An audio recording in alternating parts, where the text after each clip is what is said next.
Hi guys, welcome back to another video. So the reason I look so tired is because I'm filming this one at 12 p.m. at night. Today I'm going to be reading the next chapter of Rainbow Magic, Saffron the Yellow Fairy. So let's start. We have to find out where his honey came from, Rachel said excitedly. Yes, Christy agreed. Mum, can we stay for a bit longer, please? As long as it's okay with Miss Mary, Christy's mum replied. Miss Mary beamed. Of course they can stay, she said kindly. Mr. and Mrs. Tate decided to carry on with their walk. Make sure you come back to Dolphin Cottage by lunchtime, Christy's mum said. We will, Christy promised. Come along then, girls, Miss Mary set off across the smooth green lawn. Rachel and Christy followed her down the garden to some old and twisted apple trees. 6 wooden hives stood underneath. Christy stared at the row of hives. Which one did the honey we tasted come from? She asked. Miss Mary looked pleased. Did you enjoy it? The honey from that hive tastes especially good at the moment. Rachel and Christy grinned at each other. I think we might know why, Rachel whispered to Christy. Yes, Christy agreed. It could be fairy honey. That's the one, Miss Mary said proudly, pointing to the very bottom of the garden. One hive stood there all alone beneath the biggest apple tree. As they drew nearer to the hive, a sleepy buzzing sound drifted up into the air. The bees in this hive are very peaceful nowadays, said Miss Mary.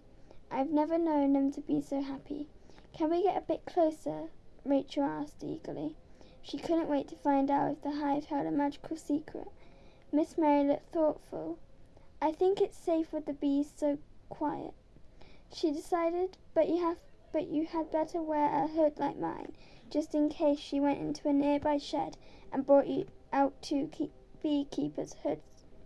Here you are. Rachel and Christy pulled the hoods over their heads. It was a bit dark and stuffy inside, but they could see out of the fine netting. They moved closer to the hive. The soft buzzing sounded almost like music. We need to open it and have a look, Christy whispered to Rachel. Rachel nodded.